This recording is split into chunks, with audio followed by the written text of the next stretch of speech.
What's up, guys? It's Yoni. Super excited to have you listen to my conversation with Nick Moore. I just wanted to give you some background and some color and some context around this conversation. I brought Nick onto the podcast because he is so well informed. He has an awesome knowledge and background in strength and conditioning, in rehabilitation and prehabilitation, but also because he lived in this elite level baseball world. He played professional baseball in the Red Sox organization, as well as he is currently the starting long snapper for the Baltimore Ravens in the NFL. So he has an unbelievable background, and he took an awesome path to get where he is today, but also because he has a very high level understanding of strength and rehab, it allows us to get into the weeds a little bit about what got him to where he is today physically. And so that's really the goal of the podcast, is to make you guys listening just better sports PTs. Nick is going to help you do that. And those are the guests that you're going to frequently hear from, people around this rehab and physical therapy community that's going to educate us and make us better at what we do. So understanding Nick's story is going to help you provide better care to your athletes that are in front of you and hoping for your help on a daily basis. So without further ado, please enjoy the conversation with Nick Moore. True Sports Physical Therapy Podcast, thrilled to have Nick Moore join us. Nick Moore is the long snapper for the Baltimore Ravens, longtime friend for sure. Yes. Of the practice. Yes. And super excited to hear the Nick Moore origin story. Tell us all about you. Introduce yourself to sports physical therapists across the world. So my name is Nick Moore, as Yoni said. I'm going into my third year with the Baltimore Ravens. I am at 29, about to be 30, so getting up there in age. Graduated high school back in 2011. Got drafted to the Boston Red Sox in the 30th round in 2011. Spent about 4.5 years or so with them, and got cut in my fourth spring training right at the end. And by that time, I was pretty much done with baseball. I was kind of burnt out, so I went a different route, went back to college, walked on at the University of Georgia, walked on to football as a linebacker. And did that for about 2 weeks and moved to fullback and played fullback for about 2.5 years. And then 2017, I moved to basically part-time fullback, part-time long snapper. Played a couple games at long snapper in 2017, and then 2018, my senior year, I moved to full-time long snapper. And played out the whole year, my senior year, played all 14 games. Did the Reese's Senior Bowl in January of 2019, and then entered the draft in 2019 and eventually went on as undrafted free agent to the New Orleans Saints. Got cut in after the second preseason game in 2019, back when we had 4 games. So played 2 games there, got cut, dabbled around, did some workouts and stuff like that after I got cut. And then 3 or 4 weeks into the regular season 2019, I was kind of like, there's no way I'm going to get picked up at this point. Haven't played yet, so got a desk job. I worked as a financial accountant for this company outside of Atlanta, and then signed to the XFL in December of 2019. Played that all the way through until COVID happened in March of 2020, when everything kind of shut down. So the XFL kind of suspended its season, and then 2 weeks after that, I signed to the Baltimore Ravens, March of 2020, and I've been here ever since. That's a crazy story, and what's crazier is I've heard it before, and you just lining it up like that and just saying it as if all those things are normal is even more shocking to me. So just to quickly summarize, you were both a professional baseball player at a really high level. You made it how far? I dabbled 10 days in AA, so 10 days. Cup of coffee, AA. Yeah. And now you're a professional football player. Yes. So you are the most accomplished baseball player in the NFL. Yes. I'm the only one who's actually made it. I think Hayden Hurst made it into A-ball. And all the other guys didn't really play. So, in my world, the stereotype is that I'm either going to be a doctor or a lawyer. And if one of them doesn't work out, this happened to my college roommate. He said he wanted to be a doctor, didn't work out, so he just became a lawyer. Is that the norm when you were growing up? You're like, hey, I'm going to be a pro athlete, and if it ain't baseball, it'll be football. Yeah, I mean, I think I knew for me, I always wanted to be a baseball player, right? I never dreamt of playing in the NFL. We never really watched the NFL growing up. Being in Atlanta, the Falcons, I guess when we had the Super Bowl in 99 or 2000, we did the Super Bowl festivities, but growing up in the South, I mean, college football is everything. And my dad, we grew up watching Georgia football games from the time I could, see anything on TV. And so, like, I just always watched. Saturday was football. Friday we play high school Friday Night Lights, and then Saturday we watch college football, and then Sunday we just kind of hang out and do whatever. So, NFL wasn't really on my radar. Baseball was always a dream for me. Gave it my best shot. Didn't quite work out for me, but I definitely tried my hardest. But yeah, so football, I honestly, like, I went to college with no aspirations of getting here. Like, I went to college to go to school to get a degree and get a good job. And I used football as a way to meet people, because I was older going back to school. So I was in, 22, 23 when I was a freshman. So I was, 5 years older than some of my classmates. So football was a way to meet people, and sports as a way of bringing people together. And it kind of, getting rid of the differences or what have you. So sports is a great way to do that. And that's kind of why I did football. And I wanted to use that as a way to make connections in the business world, outside of sports. When I got done with college, it would have been a great way to, a great, I guess, a bit starter, starter to talk to somebody like, yeah, I played football at Georgia. And then, people love that. So it would have been a great way to kind of get my foot in the door in some of these business places around. And I just kind of fell into my role now. I think you're right. Like, the way you try to use sports to network, get your first gig. I think you could have done that with minor league baseball. I think, that really takes you far too in a lot of places. I know for us, when we're looking to hire sports PTs, that's gold. I don't even care what level. I mean, it's awesome to put a Division I athlete in front of another athlete to help them. But if you played anything, I think you're a better employee. Yeah, it's just easier to relate, I think. Member. Yeah, no question. Yeah. So what I want to dig into, because that story is fascinating and speaks to your resilience just as a person, and your preparation. But you struck me right away as soon as we started working together about your knowledge around the weight room, around fitness, around performance. Mm-hmm. It's something you're obviously passionate about. Yeah. So I want to hear about what really is the difference between training, strength and conditioning, rehab, prehab in baseball, high levels, versus football. What have you noticed? So for me, I mean, I guess the stereotypical baseball style of weight training and strength and conditioning is more about, like, endurance type stuff. You're not really, strength isn't as much of a factor, because you kind of have a base level of strength. Strength has always been a very strong point of mine. It's always been a strong suit I've had. So I've always focused on... So you're a bigger dude, just for those who aren't looking at you. Yeah. And you played what positions in baseball? I got drafted as a third baseman and played first base as well. Okay, so you're playing corner infield spots. You're a bigger dude.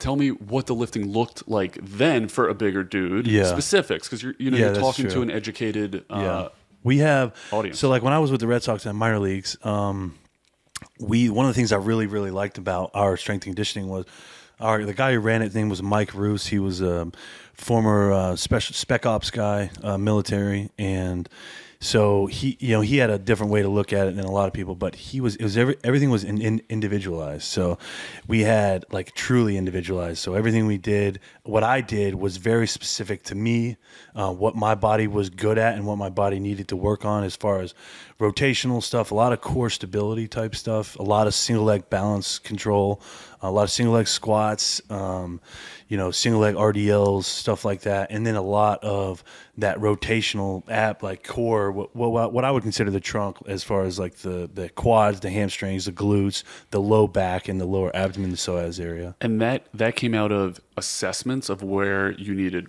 work? We did FMS, I believe. Right. And the Red Sox were notorious for, like, doing that throughout their entire org. Everybody. Yeah, we all did it in spring training. That was, like, kind of the first thing we did. So we had we had these baseline, I mean, everyone calls them conditioning and strength tests, I guess. But really, we had our conditioning test, which was 300-yard shuttles, which was rather tough. But for the corner infielder. Yeah, well, I mean, it's just tough in general. It's not a fun. It only lasts a couple minutes, but it's not. I mean, we did 55 seconds to run it. You had 3 minutes and 5 seconds in between. And so basically, there's 4 groups running it. One group would run, then they would wait until the other 3 groups ran, and then it was their turn to go again. And that was kind of the baseline when you get into spring training. But we also had you had to do barbell split squats with a certain percentage of your body weight, and you had to do inverted rows. I guess supine bar rows, if it makes sense. So prone. So you're laying your stomach. No, so you're laying underneath like a bench. Gotcha. Okay. And you're holding onto the bar, and you're basically doing like a pull up, like an inverted pull up. So your body's kind of like this, and you're pulling your chest to the bar, and you're coming down. Your feet are kind of elevated on the bench. Australian push up, we call it. Okay, so it's like literally a reverse push up, Yeah. but we call them inverted rows. And so you had a certain number. I think the number was 15. So you had to get 15 of those, and you had to get like 6 of each leg on the barbell split squat, whatever your percentage of your weight was. But the strength stuff wasn't. It was more of just to kind of check in and make sure you're working out in the off season. The conditioning test is what really was like. This is a test. Like this is a true test. And we also did what we called. We had our fields, or they do the clover where there's 4 fields kind of in a circle, and it was called a super lap. So it's essentially a mile, and you'd have to do a super lap in 7 minutes. 8 minutes. 8 minutes. Sorry. Okay, so that was the Sox. What year? This was 2011. Actually, Mike got hired in 2012. So 2012 to 2015. Okay, and it's definitely changed now because I know people in the Red Sox. But I mean, they were at more of the cutting edge, just being systematic about it, like using FMS and kind of coming back to it. But how do you feel about that? Like, how do you feel about their strength and conditioning? Do you feel like it prepped you to? I thought we did a lot of stuff that it definitely helped. Because one of the biggest things in baseball is you deal with that. You play for so long, your body starts breaking down. And I think one of the things that they did really well was kind of not necessarily eliminate that, because it would happen just because of the grind of baseball. But they did a really good job of giving us that muscle endurance that would help us kind of push off.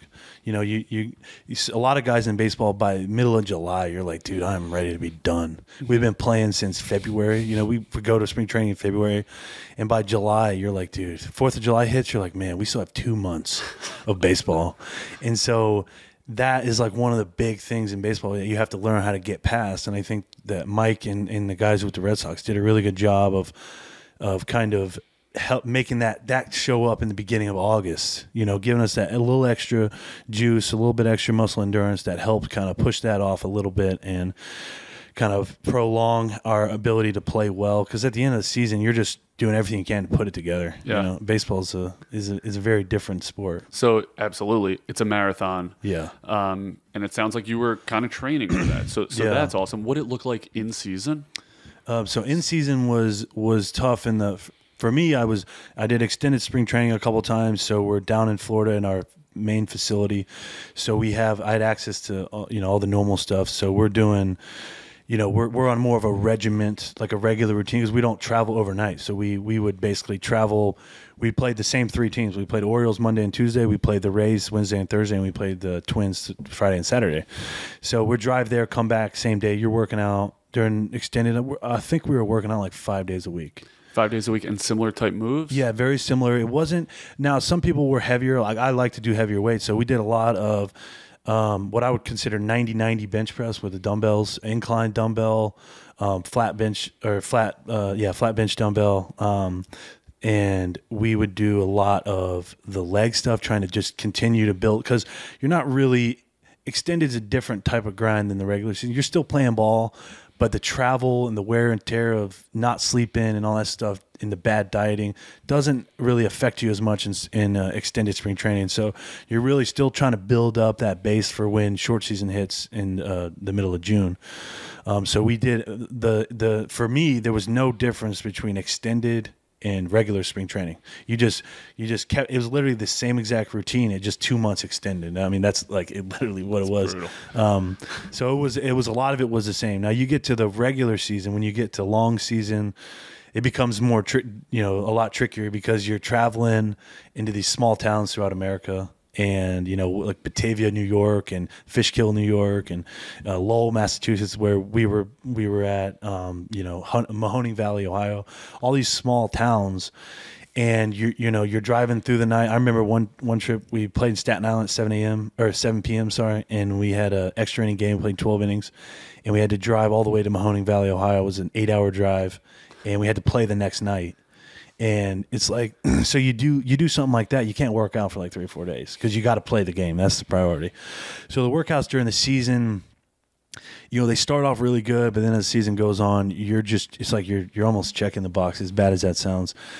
And so it definitely became less weight. Most of it was body resistance or band resistance, very lightweight stuff, still trying to, build up have the reps high, like a high rep scheme, but the weight went way down, and it was more of body maintenance at that point, just to push you through the end of the year so that you didn't completely fall apart in August, which happens to a lot of guys. Yeah. And then any rehab component at that point? For me, not, other than like your regular shoulder maintenance, making sure your shoulders and elbows are still really, strong from throwing a lot, playing third base, you're throwing a lot. And then just regular maintenance, like making sure your back is good, your knees and your feet and stuff like that. I didn't personally have any injuries in baseball, so I didn't do a whole lot of rehab stuff, but I know like in extended, you have access to that's where the big leaguers rehab. So you have access to the same trainers that they do when they come down. And like when I was there, we had, and Daisuke was hurt a lot, Carl Crawford was hurt a lot, Ellsbury was hurt a lot. So we had a lot of big league talent that was down in Fort Myers. So we're getting access to guys that were using it. They're getting access to some of the best doctors we had to supply, because between Ellsbury and Crawford, that was $200 million for us, at the time. So, and that was when $200 million was a lot. Yeah. $100 million, I think Crawford signed a $100 million deal, and that was like 180, I think, and like that was huge. And he didn't play at all. He didn't play at all for the Sox. No. When they came down there, like if they come down to AA, AAA, they're covering the spread. Yeah, most of the time. For you down there? So we had Crawford was with us for about 3 weeks. He played with us for about 3 weeks. He was down there for about 3 months.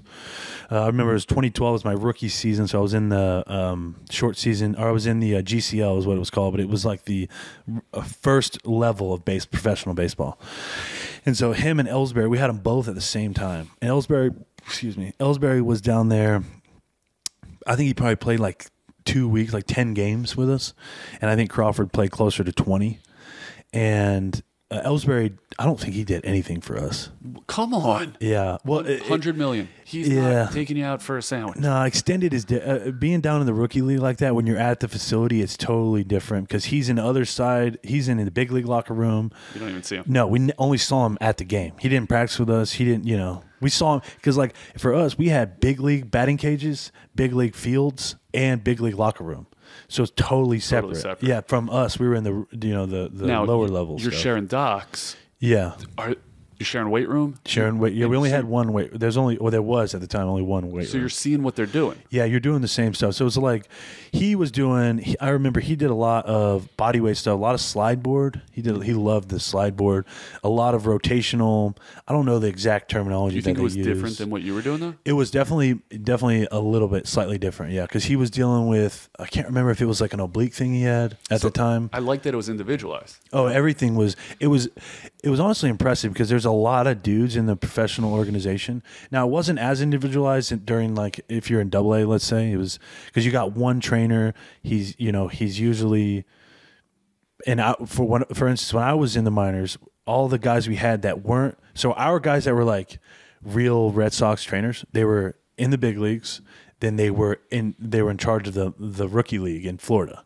Those were our two main guys. Mm-hmm. And then we had three. His other guy's name was Edgar, but he was there because he was bilingual and stuff like that. But he was also in Florida. And then the dudes that are spread out throughout the organization are kind of guys that they're only there for a year. You know, they're kind of, I don't want to say interns, but essentially they're glorified interns. And they're bouncing. Yeah, and so they don't, and it's not as individualized. It's more of a, hey, let's get infielders over here, or middle infielders here, or catchers over, or pitchers over here, stuff like that. But okay, so compare that to what you see in professional football. Now, what you see, I assume it's different, but you tell me what you've seen in XFL. Yeah. Forever whatever that was, and now with the Ravens and the Saints in the NFL. Yeah, so the XFL was something. We did kind of. I mean, we had a strength coach. I honestly can't remember his name, but he was with the Dolphins for a couple of years. He worked with the Dolphins, but it was. We didn't have a whole lot. So our facility was the Cincinnati Reds' old baseball facility, and it was it was kind of run down. So they had converted the batting cage into like an outdoor weight room kind of. How many swings did you take there? Oh, if there was actually a batting cage there, I would have taken a lot. But we practiced on the old spring training field, and I'm telling you, I would imagine hitting home runs every day. I'm sure you would instead of awesome. snapping. Yeah. But what was training? So it was. We had a pretty decent setup, but we did your traditional football lifts. We did bench, power clean, squat, and our trainer had stuff for us to do. But it was one of those things that, it's kind of like a semi-pro league, so you kind of do whatever you want. Position specific? No, not at that time. I wasn't doing anything position specific at that time. What I would do is my roommate was our punter, and he was a big like workout guy, super jacked. Kind of looks like the Liver King. Oh, okay. Not quite you. Okay. Not that jacked. Yeah. But so we did a version of the West Side Barbell type style workouts. We would do like heavy arms, and then we would do heavy legs, and we would do like I think he called it like recovery arms, recovery legs, and then we would do kind of like a fast twitch arms and legs. So him and I would go to like, I can't remember the name of the gym, but it was essentially a Gold's Gym or whatever. We were in Plant City, Florida. Yeah, Polk County. And so we would go to the local gym, and we would go every day. We go 6 days a week at 6 a.m. before practice. We started practice at 9. We had to be at the facility at 9. So we would go at 6 because we only had to work out twice with the team, and they were not good workouts. So you're lifting on your own. Yeah. Trying to stick around. Doing everything I can. Trying to create some tape. Yeah. You're doing West Side Barbell stuff that you and the punter decided. Yeah, he basically made up our workouts. Okay. His name was Jake Shum, and he was super jacked and like you mentioned that. Like very, very shredded. Yeah. And like I was like, man, this would be awesome if I could just get shredded. Did it work? No. Okay. I got huge. I did get jacked. Really... I did. I went from like 250 to like, that was when I got to the 260 range. Did it make you a better snapper? I think it definitely. So I look at like tape from like 2020 when I was here in Baltimore, like training camp, and that was like, I'm a really good snapper. I'm a different snapper now, but like velocity and stuff, like coming off those workouts, because we did that from basically December to March, like every day. So you felt like your velocity was way, yeah, it was accuracy. Did it affect it? I mean, accuracy was. I mean, 2020. I feel like that was one of the better times in my snapping era. You credit West Side Barbell workouts for that? I don't necessarily know if I credit West Side Barbell, but what I was doing with Jake definitely helped. Because like when I was in the XFL, I was a good snapper, and even when I was with the Saints, I was a good snapper, but I wasn't anywhere near. And I think a lot of how I was in 2020 had to do with who I was working with, Morgan Cox. I think he kind of honed in on a lot of the raw skill that I had, and definitely made me the snapper that I am right now. What's up, guys? It's Yoni from True Sports Physical Therapy. We are always looking for awesome sports PTs. Our practice is super unique. We are in-network with insurance, but we spend one-on-one time for 45 minutes every single session with our athletes. We are housed in state-of-the-art facilities. High ceilings, big open turf spaces, racks, barbells, weights. It is a performance facility with the world's best sports physical therapists housed within them. And we want to add to our team and grow our team of awesome sports physical therapists. We offer awesome salaries, great benefits. More importantly, the ideal set up to provide the highest levels of care to the highest levels of athletes. We have awesome continuing education benefits. We have career ladders. We designed this practice to suit both the patient and the athletic patient, as well as the sports PT. So if you're interested in joining an awesome growing company, reach out. You can send us an email at pod@truesportspt.com. You can find us on all social outlets at truesportspt. We would love to hear from you. We want to hear how we can make your career even better. So let me interject for a second, because I'm going to bring it back to sports PTs, because what you just mentioned a few unbelievable themes. Number one, you went into your sports biography, which was insane, and as you pull that apart, I think it's crazy that you went from baseball to elite level college football to now pro football, but it's starting to make a bunch of sense when you listen to the work that you put in. This is not, hey, I'm a big boy from Georgia, I'm going to do something physical for a living. This is, you attacked these things and got better at them, and constantly looking as how to get better at them. And I think that goes a long way. I think that's so applicable to what we do. Really, anyone does. I think that's anyone does. Is if you want to be great, you have to put in the work. There's only one way to get there. There's only one way to get there.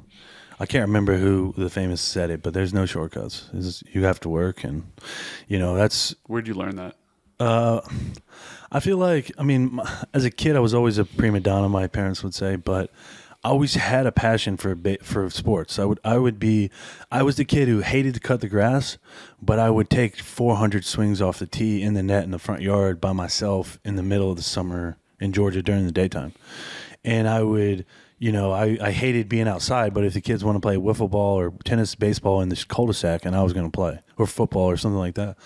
So I didn't like the manual labor per se, because my brothers, they did manual labor construction and stuff with my uncle, and I hated doing that, but I loved lifting weights.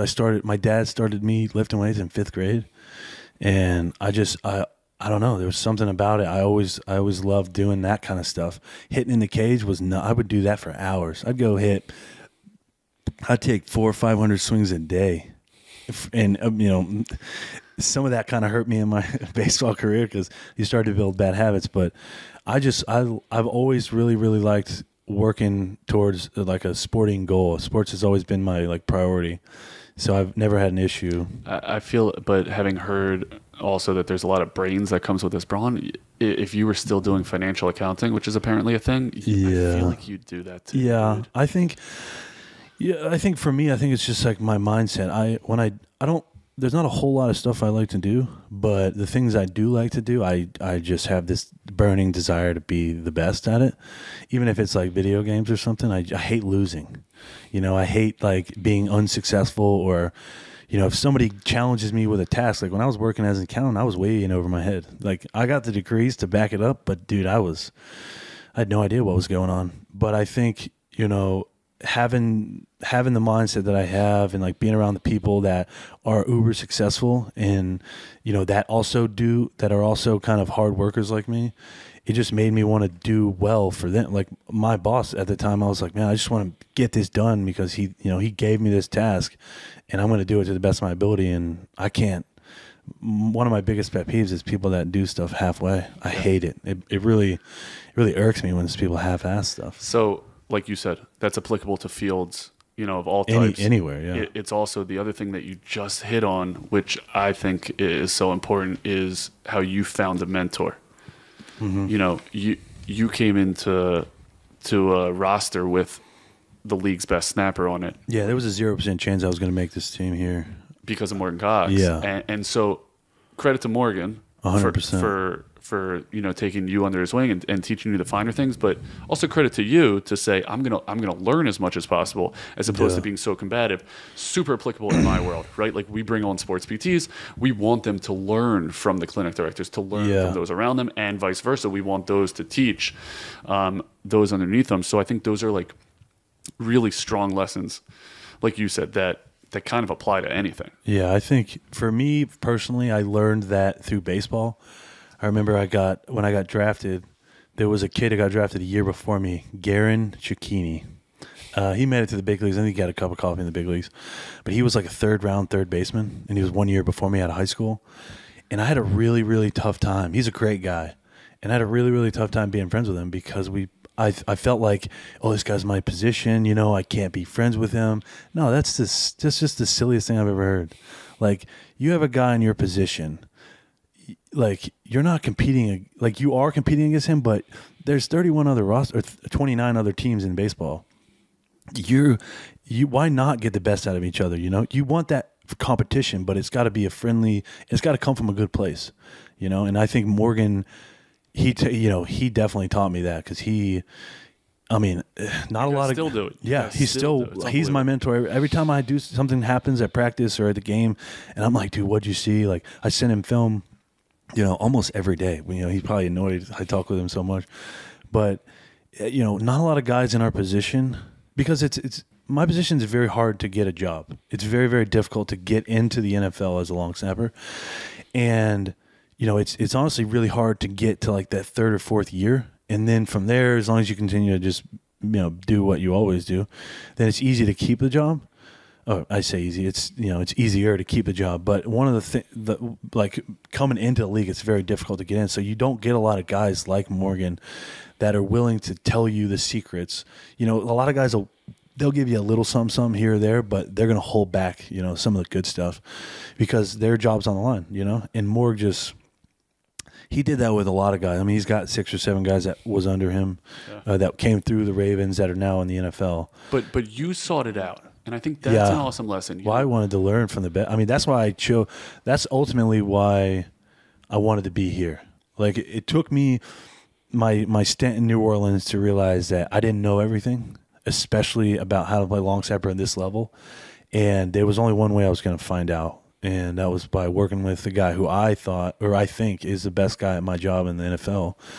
And you know, I don't know where I would be if I never came here. Like, who knows? You're not the first specialist that I've heard that from in terms of coming to Baltimore. I think it's an awesome legacy. Morgan, Justin, Sam. Yeah, that trio was electric for a very long time. And when you get 3 guys like that work together for 9 years and that compete at that level that they performed at for so long, you know, that's rare. You don't get that a lot in the NFL. I mean, there's a lot of these guys, they play a long time, but they bounce around. They go, you know, they play 4 or 5 years here, and then they go somewhere else. And, I mean, Sam played here 16 years. Morgan was here 11, and Justin's been here. He's now in year 11.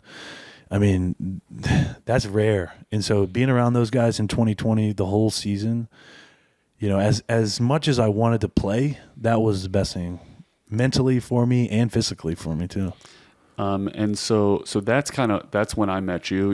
You joined a workout with Sam. Yeah. And we got pretty granular and specific where I would have, even though it was just you two, I gave you like, hey, I think this is going to work for your position. Let's try a couple of these drills. Sam, you try this. I think that was the first time I really dove into like position specific stuff. So that bleeds into what tell me about.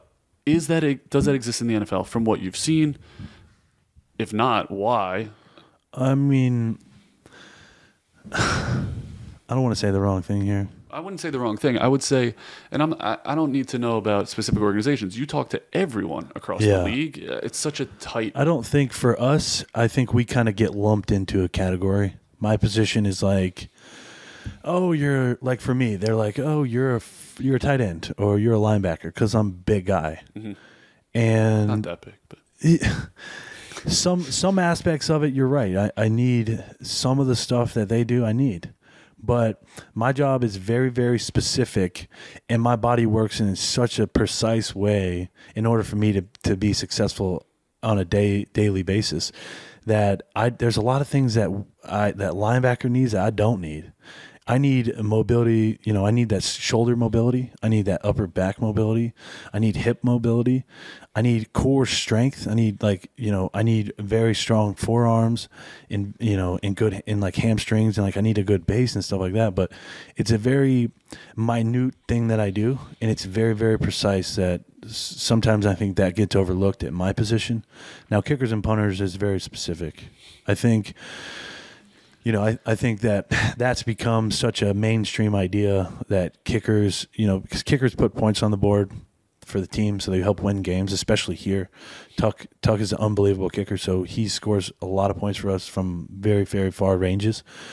So he has his, that is kind of like a not so new idea. But I think the long snapper position specific type stuff, I think a lot of people would laugh at that idea, honestly. And it's part of my position. It's a very overlooked position until it becomes an issue. It's like, it's one of those things you don't notice it. It's like when your check engine light's on in your car. It's not a big deal until your car stops working, and then you're like, well, what the heck's going on? And that's kind of how a lot of people view. I don't know, but I think a lot of people around football in general, kind of think long snapping is just it's okay. It's just a thing. Like it's not. It's nothing special, which it's not a huge deal, but it's a very, very difficult job. And it's really difficult, and it's insanely exacting and precise. Yeah. And you're exactly right. You don't want the crowd to know your name, because if they do, you're probably doing something wrong, right? Yeah. But you got to figure out how to train so that you don't do something. I mean, well, my body knows right away when I go down to snap that first ball of the day. I know right away, oh man, we did legs yesterday. I'm sore. I can't get it. My stance feels weird. I can't sink into my hips as much as I want to. Or we do upper, I don't have as much range in my shoulders. My biceps are tight or something. And that, people are like, oh, that's not a big deal. And I'm like, dude, it's a huge deal. If I can't get my hands half an inch further than they need to go to start, that's the difference between me snapping the ball on the ground and me snapping the ball at the hip. It's like, or me snapping a 6 o'clock lace field goal snap or a 12 o'clock lace field goal snap. And, I think until long snappers get the credit that we deserve, I feel like it's one of those things that may always be overlooked. I think that's true. I think there's certainly value in hearing the way you've begun to attack it, and that is be precise about all things. Everything. Nutrition, fitness, all things. It's your freaking livelihood, right? Yeah, I've been doing it for about 3 years now, so I have a pretty good daily routine that I get into. We start practice at 1:30. When 12:15 rolls around, I do sauna, ice bath, and then shower, start getting dressed, and then I go into the weight room and I do shoulder dislocates with PVC. I do a lot of shoulder mobility, forearm stuff. Core to build, just to get me activated, kind of ready to go for practice. And I do that practice and games. Saturday, I do that basically Wednesday, Thursday, Friday, Sunday. That is something that I've noticed since working with you, is how regimented you are. It's also unbelievable. I don't know whether you're just lying to my face, but when I say to you, hey, are you still doing that exercise? Yeah, no. If I put it in, doing it. If it's something that we put in, like the shoulder stuff or the forearms, the rotation stuff with the forearms, if we put something in that I think I do it a couple of times, I'm like, man, this really helps. It's in. It just stays in. And it's it's one of those things that it might add. Some days I might do a shortcut because I'm running late or something. But if it's Wednesday punt day or Friday punt day or Sunday, I'm in there. It's an hour long. I mean, not hour, but it's 30, 45 minutes long of getting my routine down, pre-game, and then into pre-game warm-ups, and then after pre-game warm-ups before the game starts. There's that routine I just do every day, and I think it's unconscious at this point. I think that's awesome. I think we'll get a little bit more into that later. Yeah. But it sounds like what kind of works for you. What I think is important to highlight there is these routines, the stuff that you realize works for you. Again, it's the same thing in what we do for a living, in that when you understand how to relate to a athlete, when you understand how to perform a proper assessment, you can't get lazy when it's visit number whatever of the day. Yeah. When you find out something that works, you got to own that. That's got to be a piece of your routine. So I'll just leave it at that. I got one more for you, and that is a guy like me, sports PTs that are working with a guy like you, a professional athlete. Give us some advice as to how to provide you with the best session. And I'm talking in an individual session. When you walk into my practice, what is it that you hope that your provider is able to give to you that you can leave and say, you know what, that was a hell of a session? So I think the first thing, working with you, I think the first thing we did was kind of deep dive into what my position is and what I need. Like, what do I think is important in my job, and what parts of my body that I think I need to be able to be successful at my job. And so we talked through that. We dive through that. I think this is how I move, and I go through. We go through slow mo. Obviously, not everyone is as specific as me, but if I'm coming in, I want you to know exactly what I do and what I feel when I do it, like what my brain feels my body is doing when I'm actually snapping. So that way you have a good understanding of like what's firing. What you see and what I feel could be two different things, but most of the time at this stage of the game, I feel like we're on the same page in that exactly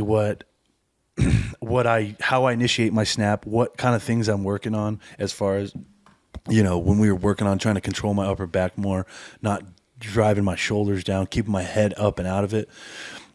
And so then you come up with a plan to kind of attack, hey, these are the things I think we should do to help you have better stability in your core, in your upper body, and strengthening your upper back and stuff that would help control and working on that body control to where you can do your hand arm movement freely, and then you're still able to control my core and my head and my neck and stuff like that. So I think just having a good understanding of the player and what he feels, because my biggest pet peeve when it comes to this stuff is like, at the end of the day, I'm the athlete. I'm the one who has to I'm putting my life on the line every time I go out there. And I'm the one who's risking my livelihood of me and my family to play. So as a strength coach or as a PT, I feel like the best thing you can do is not come in there and be like, this is how I do it. Like, no, it's not, because I'm the player. You're the trainer. So I think, if you're able to assist him, and maybe he's wrong in some ways, maybe he's not. But as a player, we don't want to be told like, hey, this is 100% not correct, And I think as a strength coach, the guy we had in baseball, man, he was so awesome that he always would listen to the players. Like, you get a guy like Mookie Betts coming in there saying, hey, Mike, my back's tight, or my hands feel slow and my legs feel heavy. Mike's not going to tell a $400 million player that he has to do something. Hey, you have to squat right now. And I think there's some things that we need to do that maybe I don't want to do. For me, there's a couple things I hate doing, but I know that they're good for me. And there's other things that I know that they're not going to help me, and so I don't believe in them. So it's really hard to get me to do it, because I feel in my heart of hearts that it's not productive, and so I end up half-assing it or don't do it at all. And I think from a trainer perspective, I think your best asset is being able to listen and understand the player, and because you're the science guy. How the body works. Muscles better than I do. I have a really good feel for how my body works. Like I always say, nobody knows my body better than me, right? I know when my body's tired. I know when it feels good. I know when it's moving fast. I know when it's moving slow, or when I get long and stuff like that with my snap. But the human body better than I do, right? So what muscles might be causing my hands to be slow, or might be causing my neck or my upper back to kind of dip through because I'm trying to generate more force from other parts of my body that I don't need to. And so I think that's where you add in that stuff where, like, hey man, you're trying to generate power from the rest of your body when you don't need to. If you strengthen, these, like your shoulders, your upper back, and your core, then you can stabilize your body better, and your arms will be able to move better and more freely in your motion. That's kind of where the strength coach is able to really dive in and just make the athlete better overall. You hit on something that's near and dear to my heart. Our number one job, I think, as sports PTs, strength coaches as well, is listen to the athlete. Yeah. It's not about us. Yeah. It's about you. I think you and I have been working long enough together that I know how intelligent you are about the way your body moves. Yeah. I think an even bigger struggle is when athletes They don't understand themselves. Maybe, exactly. And when that happens is how well can we teach? How well can we explain? How well can we become a team to say, here's maybe actually what's happening. But the bottom line is it's about the athlete. I think that's what you're talking about. Breaking down movement. You mentioned that like it's not every athlete comes in. Can I Google my patient's name and find video of them? Yeah, right? exactly. Yeah. And I could do that with a guy like Nick Moore. Yeah. But guy comes in, even if it's a standard ACL and he's a high school football player, well, he's a receiver, let's say. I have to know what a receiver does. Yeah. What how do they break down? How do they accelerate? How do they change direction? How do we teach that? What are good principles to do that? And then sprinkle on top the pathology itself. How do we deal with an ACL? How do we deal with a meniscus? What does that mean for where we are in that overarching world? I think those are all important pieces. Just because the guy on your table is not Nick Moore, is not a professional athlete, doesn't mean that we don't have the ability to, one, understand how that athlete needs to move, and two, meet that athlete where they are. Right? And it's for me, I can reference it to kind of like batting stance. There's not one proper way to hit a baseball. There's 9 million different batting stances in the world. And I think athletes, just because you have the same injury as somebody else doesn't necessarily mean that your body's going to respond the exact same way as somebody else. And I was in college with Nick Chubb, and he had a gruesome knee injury in 2015. And I'm smiling not because Nick Chubb had an injury. I'm smiling because it's like the amount of elite level athletes that you have interacted with. I have a lot it's nuts. I've been very fortunate. I've met a lot of really, really awesome athletes. Mookie Betts. Yeah, he's one of my nearest and dearest friends. Nick Chubb. Chubb's an awesome guy. I was his tutor in math. Cedric Mullins. Ceddy's my boy. We played Little League ball and high school ball together. Yoni Rosenblatt. Yoni, that's my guy. That's my guy. Sam Cook. Sam Cook's one of my closest friends right now, and he's just an awesome guy to be around. Who am I missing? Justin Tucker is a legend, obviously. He's a great player. This was Morgan crazy. Cox. Morgan Cox, yeah, we mentioned him already. Zach Wheeler? Zach Wheeler, man. I'll never forget that dude. Holy crap. Sophomore year of high school, man. That guy's pumping 100. He's a senior. I'm a sophomore. He's pumping 100 on the bump, dude. And we only had one hit, but it was your boy. I had a bloop single up the middle. What was the count? Honestly, I think it was 0-1 or maybe 1-1. I can't remember, but we were getting stomped, dude. They were just that dude. And we had some guy like my buddy Trey Martin. He was drafted to the Cubs.